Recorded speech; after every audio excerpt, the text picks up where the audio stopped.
What's happening, everybody? It's Cyber Wednesday. You guessed it right. You are in the right place at the right time. And I'm so glad that I have the privilege to coming to you on your screen, on your phone, wherever you are watching this today. It's always such an honor to be able to proclaim the gospel and to bring the message of the gospel, the message of the kingdom, the gospel that Jesus preached to everybody out here. And I'm thankful for all the vehicles that are able to carry the message. Just as I am in front of you today. Many years ago that was not possible, but today it is. So I hope I catch you at a good time today. I hope you are resting in His peace, that you are receiving from Him that which He has to give to you, exactly what you need. And today, just as we start, I just pray for the peace of God to overwhelm you in these moments, just as you sit and I encourage you to just sit and relax for a moment, because this is the place where He wants you to be, just at peace. No matter what you're going through, no matter how stormy it is out there, just as I spoke a couple of weeks ago about finding that safe place, right? That strong tower, where the righteous run in and they are safe. That place that He wants you to be in. That He wants to be that safe place for you. And so if you can, just relax for a second. Just sit down. Just take a deep breath.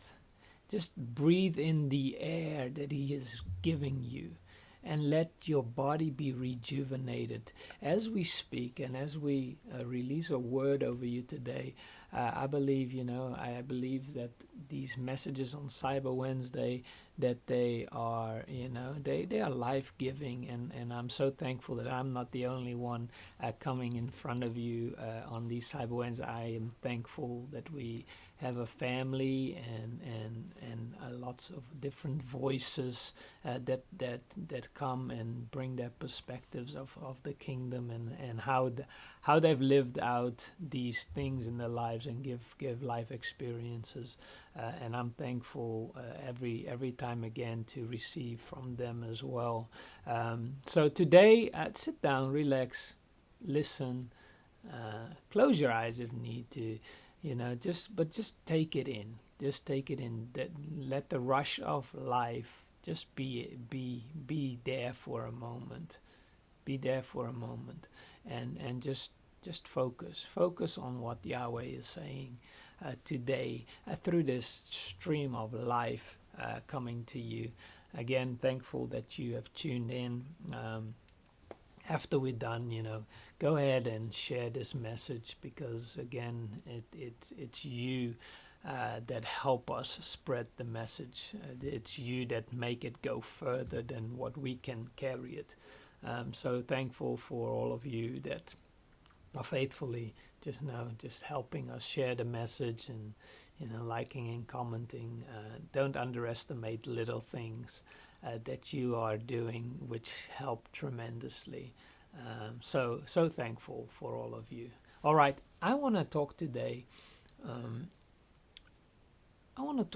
About something that I think we all have experienced or are experiencing in our lives, where we sometimes feel the things that we have, or the things that we or our abilities, or the things we have in our hand is so insignificant. And I just wanna come on here to encourage you that even though it might seem insignificant in our hands, right? In our hands it might seem insignificant. All that the Father needs is something in our hands. All that He needs is just a little. It's just a little. And I wanted to take you to a story, a record of a miracle that's recorded in all the Gospels. This is the only miracle that's recorded in all the four Gospels: Matthew, Mark, Luke, and John. It's when Jesus and his disciples, right, when they fed the 5,000. Now, all right, let's get it out the way with. It wasn't just 5,000 people. It probably was 5,000 families, or uh, women and children weren't counted in those days. So, but they were, they definitely were there. If it is anything, probably not. But if it was today, and there would only men would be recorded, counted for, and there were 5,000. Well, it's the men are not so much in the churches today, which is a problem, to be really honest. There are statistics that if a man gets saved, the statistic is so overwhelming that the rest of the family will also get saved. Whereas if just the woman gets saved, it's not necessarily a given that the whole family gets saved as well. So man, I'm speaking to you today as well. The calling of God is on your life. Stop running away from it. Stop trying to get your own ways across and follow your own ways. Submit to the God Almighty, because He has a plan for you, and let His goodness draw you to this point where you just receive His love that He has for you. But sidetracked. I'm getting sidetracked here. But here is the story of Jesus and the disciples feeding the 5,000. Now, leading up to the story is something to be noted, I think. The disciples were sent, remember, 2 by 2, to go and preach the gospel, and they had a wonderful, miraculous time of casting out demons, people getting saved, miracles happening. And they're returning back from that journey, and they're coming to Jesus, and Jesus wants to spend some time with them. But the multitudes, they were always gathering around, so they were trying to find a quiet place. They were trying to sneak out, they were trying to sneak out, go, let's go take the boat, let's go a little bit further, to the middle of nowhere, because all these people, but the people got caught on to that very quickly, and they were running. Now, again, let me go into this little sidetrack. They were running to get to the place where Jesus was. This says something of an attitude of, man, I can't wait to receive from Him. I can't wait to receive from Him, and may it be an inconvenience, whatever. I'm going to pursue it. I'm going to get to that place.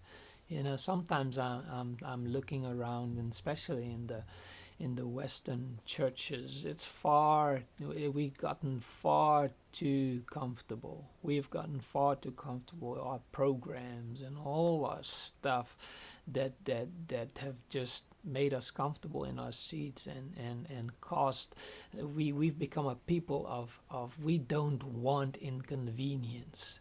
We don't want inconvenience at all. And I am speaking over you today that again that a hunger will arise in you that will push you beyond the limits of your convenience, that you will pursue Him wholeheartedly, no matter where you need to go, no matter what steps you need to take, no matter how uncomfortable it might make you feel, but you want to get there. These people, they wanted to get to the place. They figured out, oh, they're going this place, I am going there. They were running, they were going along the shore to get to the place where they were going.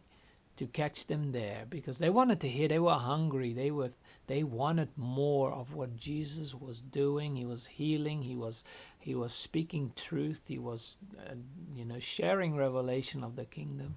And those that heard, they were transformed, and people's lives were being changed.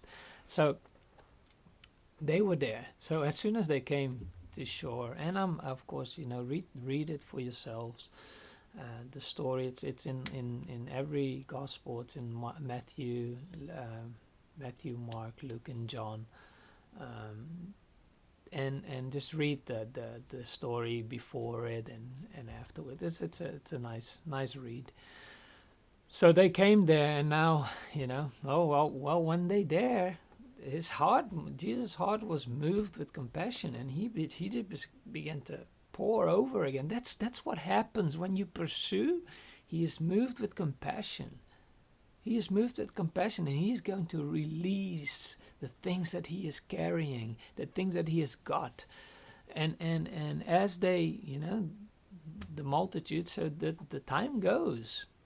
So now here, this is where we pick up, right, in the story. So I'm gonna read from probably from Mark chapter 6. I'm going to read from verse 30. So Mark chapter 6, verse 30, and it says that then the apostles gathered to Jesus and told him all the things, both what they had done and what they had taught. All right. And he said to them, "Come aside by yourselves to a deserted place and rest a while. For there are many coming and going, and they did not have time to eat." So they departed to a deserted place in the boat by themselves. But the multitude saw them departing, and many knew him, and ran on foot from all the cities. They arrived before them, and came together to him. And Jesus, when he came out, saw a great multitude, and he was moved with compassion for them, because they were like sheep not having a shepherd. So he began to teach them many things.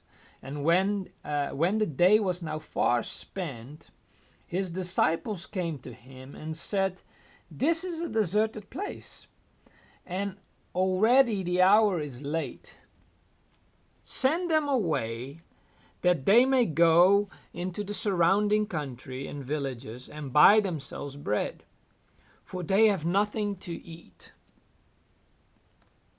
But he answered and said to them, "You give them something to eat." You gotta love Jesus. You gotta love how Jesus, man, how he puts the spotlight on his disciples and said, "Well, you coming to me with a problem. Why don't you solve the problem? You've just come from this wonderful journey that you've gone on. You've seen so many miraculous things. You've been used by God, and things are, and now you come back to me, and all of a sudden now it's all up to me. You give them to eat. You see a problem, you do it. You see a problem, you fix it. All right. You give them something to eat." And they said to him, "Well, shall we go buy? Shall we go buy? And it will cost 200 pieces of silver for bread to give them something to eat?" And he said to them, "How many loaves do you have?" He says to them, "What do you have in your hand? What do you have in your hand? What do you have? Go and see what is here. What is here right now? We know we can get more. Probably, if we go to the villages, we can buy more. But what do we have right now? What do you have right now? We know about, your dreams, and we know about the words over your life and the future and the promises. But what do you have now? What do you have now? What do you have now? And they said, when they came back and they had found, and in the other, I think it's in John, it talks about a young person, right? The young person they found. that had 5 loaves of bread and 2 fish. So the 5 loaves and 2 fish that they found. All right, so they found what? Here they said, and when they found out, they said 5 bread and 2 fish. And then he commanded them to make them all sit down. Now, so remember, 5,000, not counting women and children, so a lot of people, and all they have is 5 loaves and 2 fish. That's that seems insignificant. That seems insignificant. And maybe today you looking at your situation and look at in your hands, and man, the situation is way beyond what you have in your hands. Some of you are setting out to do great things, but the things that you have in your hand, you want to do great things, but you have so many dreams, so many visions to do things, but the things that you have in your hand is just plainly not enough. So I wanna just okay, we've painted the picture. I wanna just extract some of the principles that are being released and taught here in the scripture by the actions that Jesus takes and by the words that he speaks, because they are vital. They are vital in our walk. This is where we begin to mirror that what Jesus both did and taught, right? This is where the rubber meets the road. So they had little, right? So the disciples said, well, yeah, this is not possible. It's just not possible. And then, I'm sure they were just looking at Jesus like saying, I was just joking. Let's just go and get our food from the village. But God does not change his plans just because we cannot see it. I'm speaking to you today, God doesn't change his mind just because we think it's not possible right now. Lord, you must have not looked at my current situation when you said this to me. You must have not considered the facts of life when you spoke this over me. And God does not, let me tell you, God does not change his mind. God does not take back what he said. Remember that whatever word that proceeds out of the mouth of God shall accomplish what it is sent for. So when Jesus says, you go feed them, there was already this expectation of this is what is going to happen. This is what I want. This is what's going to happen. We are going to feed all these people. Now, I want you to look at what you've got. All right. Look, well, we got 5 loaves and 2 fish. Well, that ain't enough. But what Jesus does next is he's going to take you. He took the disciples and he is going to take them step by step through this miracle. Step by step through this miracle. He said, make them sit down. Make them sit down. And not in all the Gospels, but in some of them, it's very specific in how he makes them sit down. In groups of 50 and 100, some say 50, 100, some say 50. But he makes them sit down in smaller groups. Order. Somebody say order. This is where this word that we've spoken over our house, over our family, the order. We need to take time to order so that we can establish, so that we can expand. Order comes first. All right, create some order. Everybody's standing. Everybody is like, oh, we're hungry. What's he gonna do next? What's he gonna do next? Okay, sit down. Separate yourself in some groups. Make some groups. Order. Create some order in the chaos. All right, here we go. We're creating some order. So the instruction that he gives first is for order. All right. Then when everybody is sitting down, because why are they sitting down? Because whatever God gives to you, you do not have to strive for. You don't have to stand and work hard for. You receive it when you're sitting down in a restful place. Sit down, relax. I'm going to give you food today, and you will not have to strive for it. You will not have to work for it. It's my gift to you. I'm going to give it to you today. So he made them all sit down. Then he took the little that in the eyes of the disciples was never going to be enough. And what he does next, we need to begin to mirror. Remember that we need to look at this.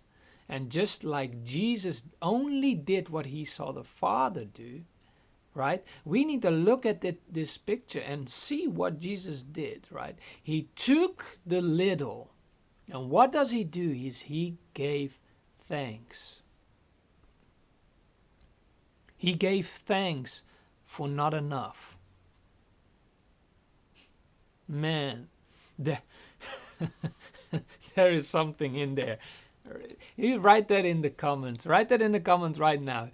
Give thanks for not enough.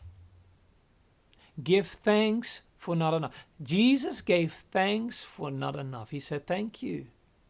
Thank you for the things that I do have, even though they're not enough. Father, I thank you. Thankfulness, my goodness, is going to unlock.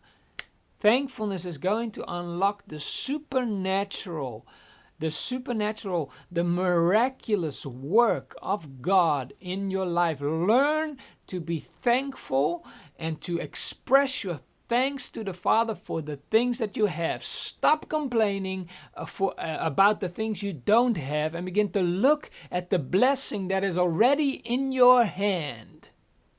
Because what He is able to do with what the little, all He needs is a little, and we read it throughout the Bible, throughout the occurrences where there's supernatural miracles that are happening. There's always little in somebody's hand, and it becomes much. There's always something that we have now becoming something. For Moses is what his staff. For the widow was her last little bit of food that she had left. And she made a meal for the prophet. It's the little bit. And the thankfulness, God, Jesus took it and He broke it and He gave thanks. Lord, thank you. We thank you for what you have given us. Even though it might not be enough in our hands, we know when your hand comes upon it, when your hand comes upon it, it's more than enough. Because you are El Shaddai, the Lord, who is more than enough. Come on, somebody. If His hands comes and meets our hands, and whatever is in that becomes enough. I believe in this so much. When I caught the revelation of, man, I need to just be thankful for what I have.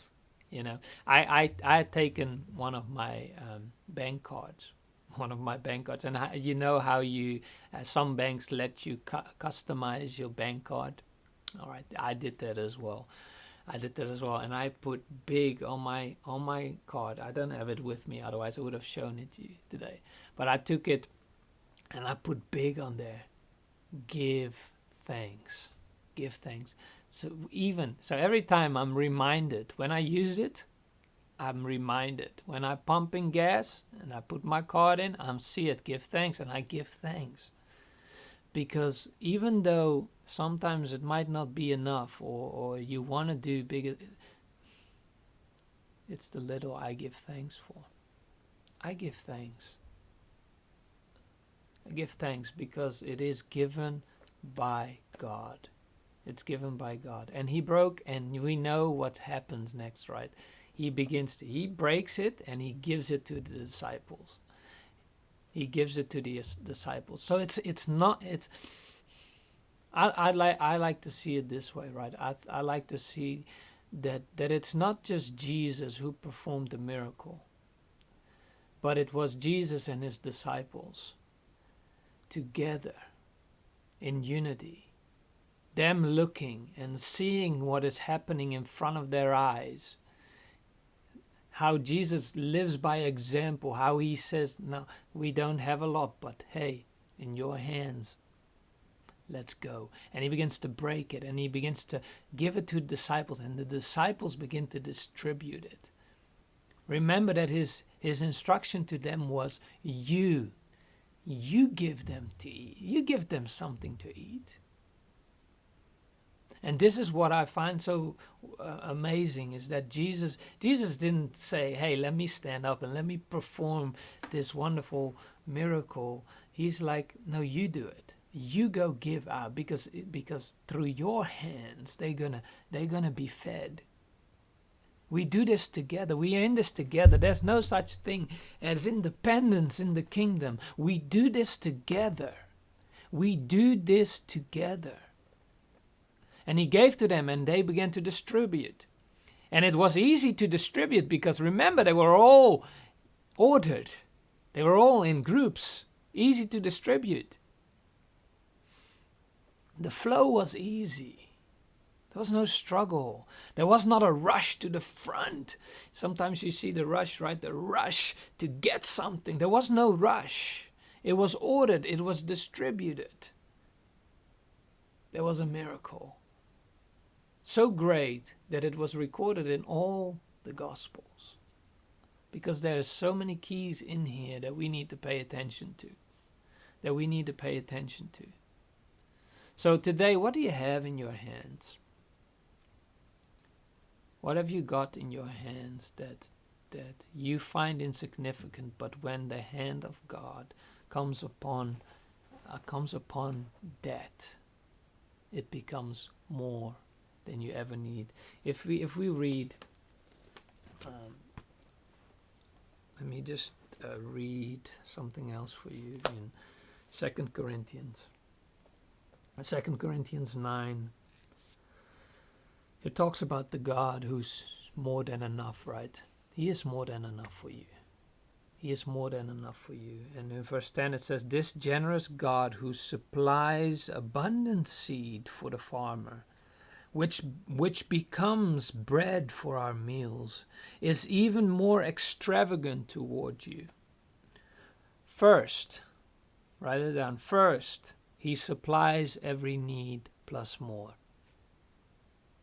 He supplies every need plus more.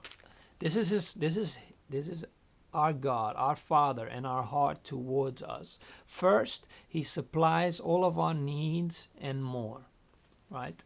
Then he multiplies the seed as you sow it. This is we all pray for multiplication, but there is no sowing going on. You see, it again, the miracle that had happened, right? It happened as Jesus began to break and as they began to distribute. There is this action that has been taken. There is this faith that is being applied and worked out, because that's where it's at. That's where the miraculous begins to be exposed. That's where the rubber meets the road, is when we take our faith and we begin to take steps. When we take our faith and not just begin to say things, but we begin to do things. We begin to do things with what we have received. So the miracle happened not at once and all of a sudden, poof, there was this immense of baskets full of loaves and fish. No, it didn't happen that way. It didn't happen that way. And so often that's what we are looking for. We are looking for that all of a sudden, like in one go, there is this abundance. It's not how it works. It works like this. You believe, right? And you begin to act out. Jesus began to break the 5 loaves and fish and begin to give it, and it just began to flow. It just began to flow, and it kept on flowing, kept on flowing, kept on flowing until everybody was fed. And they brought it back. They brought back the extras, and they had 12 baskets full, a basket for every disciple, because he will supply your need plus more. And as you begin to sow, he comes and he multiplies. You want multiplication? Take action. Do you want multiplication? Take action. He will take care of us, right? Matthew 6, he will take care of us. Don't worry. Don't worry. He will take care of you. But do you want to see multiplication? Do you want to see the supernatural multiplication in your life? Begin to sow. Begin to give. Begin to take action with what the Father has deposited in you. Take that little that you have in your hand and begin to do. Just like the disciples, they were sent, right, to begin to do and teach. Do and teach. Do and teach. Take what you have and give. Take what you have received and give. This is where the principle of multiplication begins to flow. The supernatural multiplication. He supplies all of our needs, and he will begin to multiply the seed. Multiply the seed. He will multiply the seed as you sow it. As you sow it. Write that in the comments. As I sow it. He multiplies as I sow it. He multiplies as I sow it. Come on. Give thanks for the little that you have, for the stuff that you have in your hands. Now don't keep it in your hands. Begin to sow it. Begin to give. Begin to move it out. Begin to distribute. Begin to do what the instruction is that God has given you. Begin to take those steps. But what if it does? But what if it doesn't happen? What if it does? What if it does? Come on. Have some faith. Have some faith. So that the harvest, then he multiplies the seed, so that you, as you sow it, so that the harvest of your generosity will grow. You will be abundantly enriched in every way. You give generously on every occasion. For when we take your gifts to those in need, it causes many to give thanks to God. Come on. This is what it's about. Is so that they, through our generous giving, that people, as the provision is being distributed to all those that are in need, they will see the goodness of God. They will look and see and say, thank you, Lord, for you have given to us. Come on. You want to see multiplication? Give thanks for what you have in your hand. Begin to distribute. Listen to the instructions. Listen to the instructions. Order.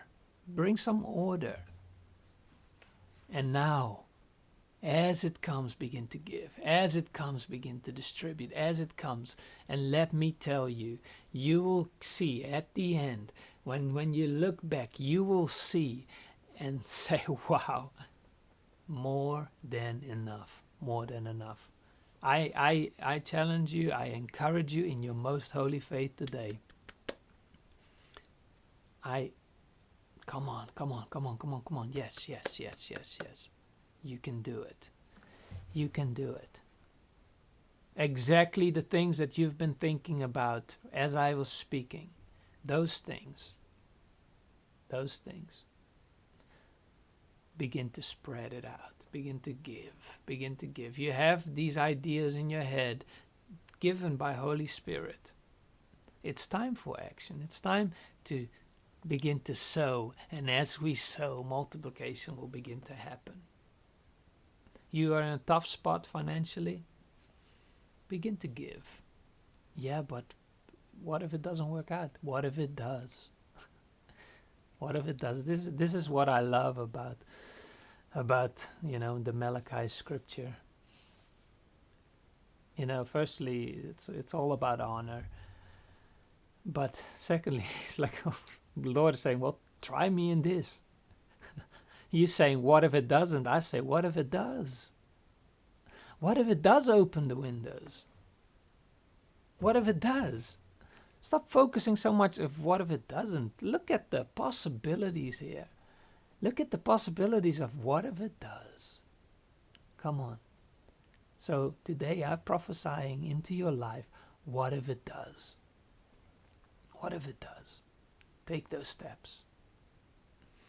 Take what you have and mirror what Jesus did. Give thanks. Lord, I want to thank you for what you have given me. Although it might be not enough in my eyes, I know when your hand touches it, it will be more than enough. I know that when I begin to sow, you will multiply. In Jesus' name. And watch and see what is going to happen. And I challenge you to take these steps. After you watch this video, begin to take some steps. Write some things down you want to do. Go do these things and let me know.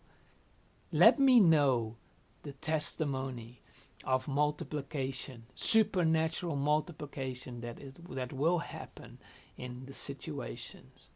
Today, my challenge to you is, what if it does? What if it does? My name is Nicky. We're at Capital Worship Center. This was Cyber Wednesday. So happy that you joined us. Go ahead and share this video with your friends and family. And we will see you again soon. God bless you, and may the peace of God be around you, surround you, because remember that He is a good Father and He takes care of you. All right, God bless you. Bye-bye.